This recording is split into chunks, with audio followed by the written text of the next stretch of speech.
Iman dari Kementerian Perhubungan BPTD kelas 1 Jawa Barat. Kami ceritakan dari awal akuisisi sebelumnya kita dari Terminal Cikampek ke Terminal Kelari ya. Awalnya prosesnya panjang, harusnya kita oleh Bupati lagi zamannya Silika di Jalan Baru itu ya, yang di Lamaran. Kita di sana dikasih 4 hektar. Nah, tapi karena terkendala dengan situasi dan kondisi tanah yang masih labil, kan sawah masih bentuk sawah tuh.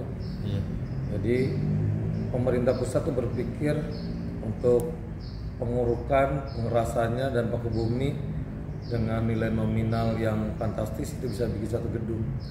Jadi sesuai arahan pemerintah pusat dan Bupati Silika akhirnya ditunjukkanlah Terminal Kelari. Nah, baru bisa selesai. Kita pindah ke sini pas Natal dan Tahun Baru 2024. Prosesnya kenapa panjang? Terkait dengan sertifikat tanah. Sertifikat tanah ini dari pemerintah daerah masih atas nama perorangan, bukan nama pemerintah daerah. Jadi saya harus memproses sertifikat tanah itu dari perorangan ke pemerintah daerah dahulu. Setelah pemerintah daerah baru kita balik nama ke pemerintah pusat. Akhirnya sekarang sudah jadi sertifikat atas nama Kementerian Perhubungan, bukan atas nama pemerintah daerah lagi. Baru ditempati oleh kementerian. Baru kita meluncur ke sini. Atas dasar itu kita secara bertahap lah mengelola lah terminal ini demi masyarakat Karawang untuk menjadi yang lebih baik lagi. Alasannya sendiri kementerian mengambil alih terminal Kelari ini seperti apa? Karena di Terminal Kelari ini ada bis kita yang akap. Karena kewenangan pemerintah daerah tidak boleh untuk mengurusi bus akap. Mereka tuh hanya untuk mengurusi bis-bis yang KDP lah, yang kecil lah. Yang kayak seperti angkot, yang elep, bis 3/4. Tapi kalau untuk yang multimoda akap itu jatuhnya ke pemerintah pusat. Gitu. Terus mengawali ini kepemimpinan Bapak di Terminal Kelari ini untuk membenahi Terminal Kelari agar lebih baik lagi seperti apa? Untuk mengawali terlihatlah seperti inilah gedung kantor kita ini tadinya kan terpuruk lah, tidak terurus. Alhamdulillah sudah kita betulin dari jendela, sarana dan prasarananya yang masih bisa rata. Terus lampu-lampu penerangan yang dulunya terminal ini terminal hantu ya, cuma dari pagi sampai sore doang, yang malam gelap gulita. Sekarang adanya kita selama 24 jam terang menderang, dan penumpang pun sekarang merasa nyaman gitu. Terkait dengan keamanan untuk menunggu bus juga aman, tidak seperti dulu. Nah, ngomong-ngomong terminal ini kan erat kaitannya dengan moda transportasi seperti bis antar provinsi maupun antar pulau ya Pak ya. Iya. Nah, untuk pendataannya sendiri, sirkulasinya sendiri, gambarannya seperti apa untuk kondisi arus kendaraan di Terminal Kelari saat ini Pak? Untuk keadaan multimoda ini sebenarnya kita ada 2 tipe ya di sini Mas. Di yang sebelah kiri saya itu untuk armada yang akap yang asal tujuannya Bogor, terusnya Priuk sama Rambutan, sama satu lagi mobil asli Prima yang tujuan Merak. Terkait dengan bis akap kita di sini itu lintasan. Jadi lintasan ini kita kalau arah Pulau Jawa lintasan terakhir. Tapi kalau arah Sumatera kita lintasannya nomor 2 dari Bandung, Kelari, baru Merak ya. Kalau arah Jawa kita yang paling terakhir di Kelari ini langsung masuk tol Cipali. Kenapa kita sebut lintasan? Karena ada 2, 3, 4, 5 penumpang pun kita angkut di sini sampai 24 jam. Jadi di sini tersedia sekitar 33 PO ya. Jadi melayani masyarakat Kabupaten Karawang ini berapapun kita taikin. Jadi ini lintasan terakhir, 2 atau 1 penumpang pun kita angkut untuk menuju langsung ke Pulau Jawa, tol Cipali ya. Untuk jumlah kendaraan sendiri mulai dari antar provinsi maupun antar pulau dan lintasan nasional yang tadi katakan oleh Bapak itu kan, itu jumlahnya itu dari masing-masing jumlah kendaraan seberapa besar Pak? Untuk yang melayani Rambutan, Merak, Priok sama Merak ya, itu kita punya armada sekitar berapa ya, 25 lah, 20-an lebih lah. Tapi untuk lintasan ya per hari itu di atas 30 lah Mas. 30 armada ya? 30 armada, karena kan lintasannya kadang bisa 50, tergantung situasi kondisi ya. Apalagi menjelang liburan, Natal, Tahun Baru, itu pasti hampir 100 lah. 100 armada dengan jumlah penumpang kapasitas kalau momen-momen tertentu hampir 1000. Hampir 1000 ya? Iya. Untuk sehari sirkulasi kendaraan masuk keluar itu seperti apa Pak? Kalau yang normal-normal aja sih ya, yang reguler kita melayani 20 ya kan, 20 armada, paling ya di bawah 50 lah ya kan. Tapi kalau untuk lintasan kita banyak juga ya memang ya, lintasan itu sekitar di bawah 100 lah. Di bawah 100 ya? Ya. Ini untuk UMKM kan di sini kan dapat UMKM terus tiketing ya. Itu penataannya akan seperti apa nih setelah dikelola oleh kementerian? Terkait dengan UMKM ini karena bawaan dari pemerintah daerah ya, kita merujuk pada pemerintah pusat, akan kita kenakan PNBP, pendapatan negara bukan pajak. Tapi untuk saat ini sedang dalam proses pengajuan ke Kementerian Keuangan lah, karena biar bagaimanapun kita harus mendapatkan PNBP. Jadi nanti mereka akan kenakan sewa lahan sebelum kita ada perbaikan. Oke siap. Tadi kan Pak, terima kasih. Mungkin kita balik lagi ke basic ya. Kita selaku aparatur itu punya tugas sebagai pelayan masyarakat. Nah, makanya kalau kita bicara tentang apa sih konsep paling dasar itu adalah bagaimana kita melayani masyarakat, dalam hal ini adalah melayani penumpang. Tidak hanya penumpang ya, tapi masyarakat sekitar gitu. Nah, sebelum kita ke sana tentunya kita juga lihat nih apa sih fungsi terminal. Sekarang kan fungsi terminal ada 3.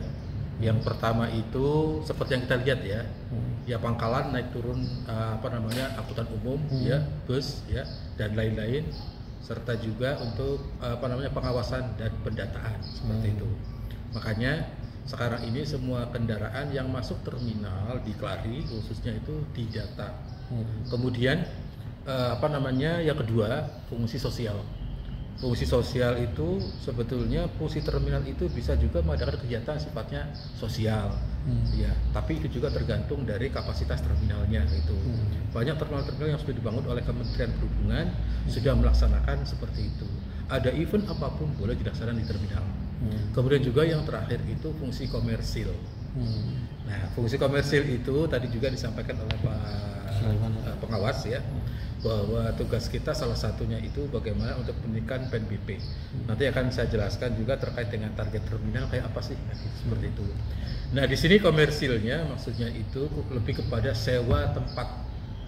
Karena terhitung Januari 2024 ya, di perhubungan ini tidak ada lagi yang namanya retribusi peron, kemudian retribusi angkutan, dan juga mungkin retribusi perizinan dan retribusi KIR itu. Khusus di terminal ya, selama ini masyarakat bisa memanfaatkan ya fasilitas yang ada di terminal. Untuk Klari mungkin kondisinya masih dalam transisi ya, tapi arahnya kita bagaimana ke depan itu terminal itu untuk lebih baik lagi. Kita punya target, targetnya ada 4. Apa aja tuh gitu? Baik ya. Terima kasih Kang untuk pertanyaannya ya. Untuk target pertama yaitu yang penting adalah peningkatan layanan terminal. Bagaimana kita itu meningkatkan layanan terminal? Seperti terminal konsep ke depan itu terpadu, ya, modern. Kemudian juga berkelanjutan. Satu lagi ada kearifan lokal. Nah, kita seperti itu ke depannya terminal itu. Nah kemudian yang lebih penting lagi adalah konektivitas intermoda, itu targetnya. Jadi armada-armada di terminal tipe A itu semua masuk. Ya, misalkan nih, kalau tipe A itu kan kewenangannya salah satunya itu untuk AKAP, angkutan kota antar provinsi, itu masuk. Ya, kemudian juga ada AKDP, kemudian juga ada perkotaan, ada pedesaan. Kalau memang ada regulasinya ya pedesaan itu. Kemudian juga ada yang namanya itu trans ya. Itu kalau bisa masuk ke terminal tipe A seperti itu. Nah kemudian ada lagi terminal ke depan itu ya. Tadi ada pertanyaan menarik ya. Rencana kita ya dari kementerian, ketika posisi terminal itu secara legalitas sudah milik kementerian, maka akan dibangun juga melalui dengan apa? Yang ketiga itu pusat kegiatan terminal itu. Jadi pusat kegiatannya bisa aja seperti lifestyle, kemudian kita kafe, tempat olahraga, ya, dan lain-lain. Jadi bukan hanya jadi tidak hanya ngurusin penumpang saja kan gitu ya.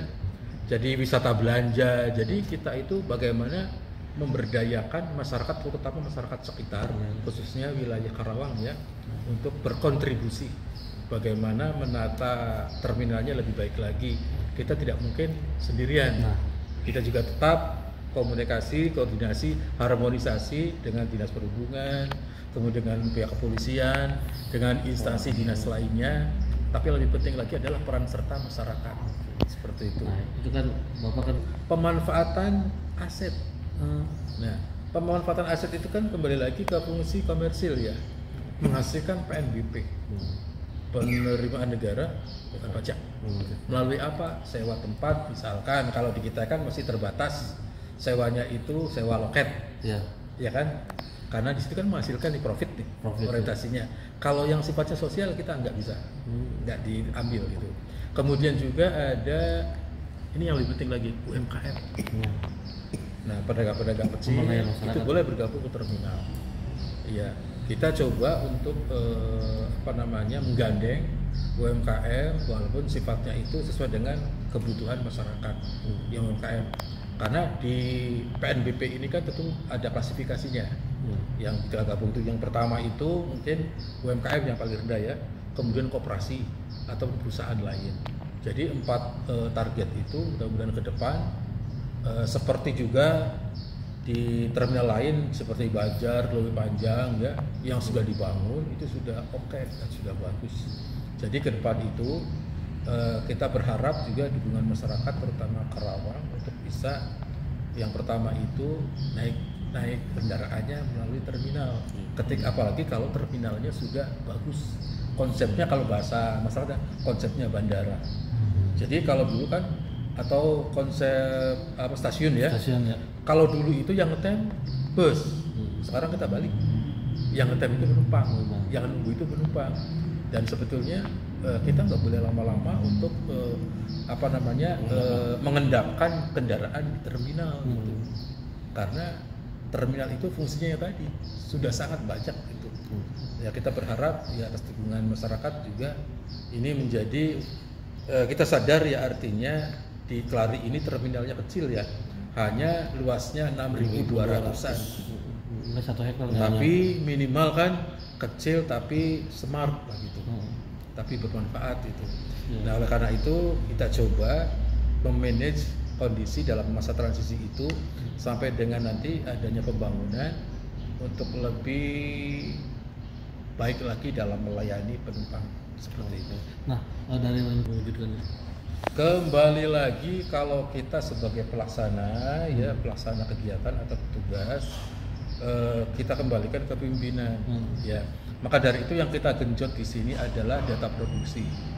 Ya mudah-mudahan ya walaupun kecil ya Kelari itu data produksi sebetulnya potensinya luar biasa ini banyak. Mungkin lebih banyak dari terminal tipe A yang lain di Jawa Barat gitu. Nah, ini akan kita jual supaya apa? Supaya fasilitas ya. Kalau di terminal itu kan ada persyaratan, ada fasilitas utama, ada fasilitas penunjang, ya, dan fasilitas umum lainnya akan terpenuhi sehingga pelayanannya akan lebih optimal. Seperti itu. Nah, tadi kan Sebenarnya itu tujuan kita satu, sama semua ya. Tergantung dari pemerintah pusat. Kita ada balai induk yang di Bandung. Jadi terkait dengan progres pembangunan yang lainnya kita mengikuti arahan pimpinan. Kita di sini sebagai pengguna melayani masyarakat. Kalau dari pemerintah pusat atau balai induk ingin membangun itu terkait dengan anggaran ya, itu dari pemerintah pusat. Yang menyediakan. Kita hanya bisa mengusulkan aja untuk masyarakat Kabupaten Karawang. Harapan terbesar sebagai kepala terminal Kabupaten Karawang dan Kelari nih Pak, seperti apa Pak? Harapannya saya pengen seperti terminal-terminal lain seperti di Jawa Barat, karena kita punya 10 terminal di Jawa Barat, kan kita namanya provinsi sekarang ya. Yang ada di Jawa Barat itu ada 10 terminal. Nah 9 terminalnya sudah bagus, kita yang ke-10 yang belum ada perbaikan. Makanya kita bertahap, kita ajukan dulu ya kan, anggaran disetujui sama pemerintah pusat, baru kita eksekusi. Terakhir Pak, Karena sih saya kepada masyarakat, kita sebagai pemerintah pusat akan melayani semaksimal mungkin ya untuk kebutuhan masyarakat Kabupaten Karawang dan saling menjaga lah terkait dengan aset dan yang lainnya. Naik dan turunnya kendaraan itu di terminal. Kemudian pembelian tiket juga bisa lewat online atau langsung di terminal, sehingga terminal Kelari ini akan lebih ramai lagi. Dan yang lebih penting lagi adalah berharap baik dari kita selaku petugas, kemudian juga pengguna aset terminal selalu menjaga kebersihan, ketertiban dan keamanan. Terima kasih Pak Sulaiman.